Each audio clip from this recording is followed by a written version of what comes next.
Hi hello welcome back to my YouTube channel. So ತುಂಬ ಬೇಗನೆ video ಮಾಡಕ್ಕೆ try ಮಾಡಿದೆ. ಆ್ಯಕ್ಚುಲಿ ನನಗೂ ಹುಷಾರಿರ್ಲಿಲ್ಲ. ಇನ್ನು ಎರಡು ಮಕ್ಕಳನ್ನ ಕ್ಯಾರಿ ಮಾಡೋಂಗೆ ಆಗ್ಬಿಟ್ಟಿದೆ. ಇನ್ನು ಪ್ರವಿಗೆಲ್ಲ ಊಟ ಮಾಡೋದು, ಬಾತ್ ಮಾಡಿಸೋದು ಎಲ್ಲ ಮಾಡೋದ್ರಿಂದ ತುಂಬಾ ಟೈಮ್ ಹೋಗ್ತಿರೋದೇ ಗೊತ್ತಾಗ್ತಾ ಇಲ್ಲ. ಟೈಮ್ ಹಂಗೆ ಬಂದುಬಿಡುತ್ತೆ. ಸೊ ಅವನಿಗೆ ಟೈಮ್ ಸರಿಗೆಲ್ಲ ರೆಡಿ ಮಾಡಬೇಕು. ಸೊ ಅದಕ್ಕೇ ವಿಡಿಯೋ ಮಾಡೋಕ್ಕಾಗಿರಲಿಲ್ಲ. ಮತ್ತೆ ಸ್ವಲ್ಪ ಗ್ಯಾಪ್ ತೊಗೊಂಡು ಮತ್ತೇ ವಿಡಿಯೋನ ಮಾಡೋಣ ಅಂತ ಬೇಗನೆ ಬಂದೆ. ಇನ್ನು ಬೇಗ ಬೇಗ ಇನ್ಮೇಲೆ ಮತ್ತೆ ವಿಡಿಯೋ ಸ್ಟಾರ್ಟ್ ಮಾಡ್ತೀನಿ. ಸೊ ನಾವು ಪ್ರವಿ ಅಡ್ಮಿಟ್ ಆಗೋ ಮುಂಚೆ ಕೂಲರ್ನ ಬೈ ಮಾಡಿದ್ವಿ. ಸೊ ಅದನ್ನ ಲಾಗ್ ಮಾಡಬೇಕು ಅಂತ ತುಂಬ ದಿನದಿಂದ ಅನ್ಕೋತಾ ಇದ್ದೆ ಅಡ್ಮಿಟ್ ಮುಂಚೆನೆ. ಸೊ ಅದು ಇವಾಗ ಆಯಿತು. ಅದು ಮುಂಚೆ ಒನ್ ಡೇ ಮುಂಚೆ ಅನಿಸುತ್ತೆ ಆ್ಯಕ್ಚುಲಿ ಇದೆಲ್ಲ ಪರ್ಚೇಸ್ ಮಾಡಿ. ಆಮೇಲೆ ನನಗೊಂದು ಹೋಟೆಲಿಗೆ ಕರ್ಕೊಂಡು ಹೋಗಿದ್ರು, ಫೇಮಸ್ ಹೋಟೆಲ್ಗೆ, ಹಳ್ಳಿ ಸವಿ ಅಂತ. ಸೊ ಅದು ಕೂಡ ನೀವು ಈ ಲಾಗಲ್ಲಿ ನೋಡ್ಬೋದು. ಸಿಯಾ ಮಾತ್ರ ಕೂಲರ್ ತಗೊಳಕ್ ಹೋದಾಗೆ ಎಲ್ಲ ಕೂಲರ್ನು ಟೆಸ್ಟ್ ಮಾಡ್ತಾ ಇದ್ರು ಇವರೇನೆ, ಯಾವ್ದು ಚೆನ್ನಾಗಿದೆ ಅಂತ.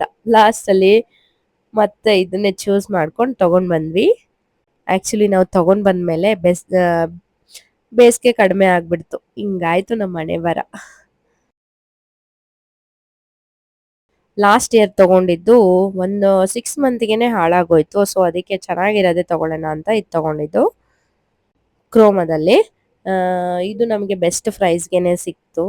ಆ್ಯಕ್ಚುಲಿ ಆನ್ಲೈನಲ್ಲಿ ನಾವು ಆರ್ಡರ್ ಮಾಡಿದ್ರೆ ತುಂಬ ಲೇಟಾಗಿ ಬರ್ತಾ ಇತ್ತು. ಸೊ ನಮಗೆ ಇಮಿಡಿಯೇಟ್ ಬೇಕಾಗಿರೋದ್ರಿಂದ ಹೋಗಿನೇ ಪರ್ಚೇಸ್ ಮಾಡಿದ್ವಿ. ಸಿಯಾ ಮಲ್ಕೊತಾನೆ ಇರಲಿಲ್ಲ. ಆ್ಯಕ್ಚುಲಿ ಅಷ್ಟೊಂದು ಬಿಸಿಲಿತ್ತು ಈಗ ಚಳಿ ಬರೋ ಮುಂಚೆ. ಇವಾಗ ಮಳೆ ಸ್ಟಾರ್ಟ್ ಆಗಿದೆ ಬ್ಯಾಂಗ್ಳೂರಲ್ಲಿ. ಇನ್ನು ಸಖತ್ ಕೂಲ್ ಆಗಿರುತ್ತೆ ನಮ್ಮ ಬ್ಯಾಂಗ್ಳೂರು. ಸೊ ಅದೆಲ್ಲ ಮುಗಿಸ್ಕೊಂಡು ಹೋಟೆಲಿಗೆ ಹೊರಟ್ವಿ. ಯಾವುದು ಅಂದರೆ ಹೋಟೆಲು ಹಳ್ಳಿ ಸವಿ ಅಂತ. ಇದು ಇರೋದು ನಾಗರಬಾವಿನಲ್ಲಿ. ಸೊ ಅಲ್ಲಿ ಬಿರಿಯಾನಿನ ಈ ಥರ ಮಾಡ್ತಾರೆ ನೋಡಿ, ದಮ್ ಕಟ್ಟೋದನ್ನ ನಾನು ಅಲ್ಲಿ ವಿಡಿಯೋ ಮಾಡ್ಕೊಂಡಿದ್ದೆ, ಕಾಣಿಸ್ತಾ ಇತ್ತು. ಸೊ ಅದು ಫೇಮಸ್ ಅಂತ. ಬಟ್ ನನಗೆ ಬಿರಿಯಾನಿ ಒಂಚೂರು ಇಷ್ಟ ಆಗಿಲ್ಲ, ಪೀಸಸ್ ಮಾತ್ರ. ರೈಸ್ ಓಕೆ ಓಕೆ ಇತ್ತು. ಇನ್ನು ಬೇರೆ ಎಲ್ಲ ಸ್ಟಾರ್ಟರ್ಸು ಹಾಗೆ ಕೈಮ ತಿನ್ನಬೇಕು ಅಂತ ಅನಿಸ್ತಾ ಇತ್ತು ನನಗೆ. ಸೊ ಅದಕ್ಕೇ ಹೋಗಿದ್ದು ಎಸ್ಪೆಷಲಿ.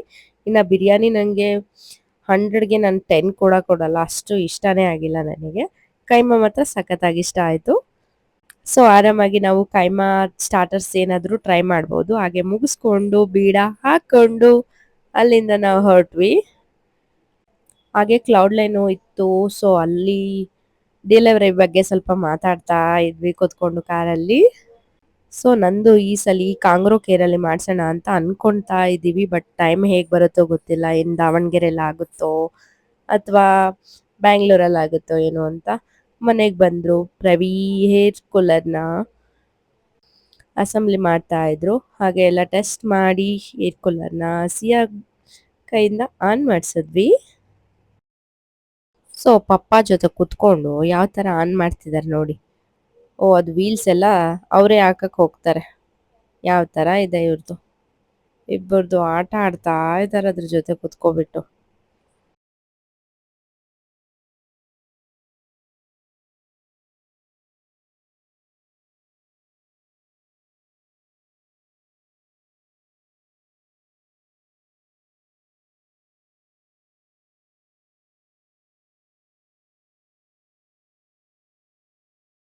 ಸೊ ಫೈನಲಿ ಆಗಿ ಹೇರ್ ಕೂಲರ್ ರೆಡಿ ಆಯಿತು. ನಾವು ತೊಗೊಂಡಿರೋದು ಟಾಟಾ ಪ್ರಾಡಕ್ಟ್. ಇದು ತುಂಬ ಗಟ್ಟಿ ಅಂತ ಅನ್ಕೋತೀನಿ. ಆ್ಯಕ್ಚುಲಿ ಇದರಲ್ಲಿ ಇದು ತುಂಬ ಗಟ್ಟಿಯಾಗಿ ಬರುತ್ತೆ. ಹಾಗೆ ಮಿಷಿನ್ ಕೂಡ ತುಂಬ ಬಾಳಿಕೆ ಬರುತ್ತೆ ಅಂತ ಕೇಳಿದ್ದೀನಿ. ಸೊ ಅದಕ್ಕೆ ನಾನು ಇದನ್ನು ಚೂಸ್ ಮಾಡಿದ್ದು. ಸೊ ನೋಡಿದ್ರಲ್ಲ ನಮ್ಮ ಈ ಲಾಗ್ ನಿಮ್ಗೆ ಎಲ್ರಿಗೂ ಇಷ್ಟ ಆಯ್ತು ಅಂತ ನಾನು ಭಾವಿಸ್ತೀನಿ. Thanks for watching. Bye bye, see you.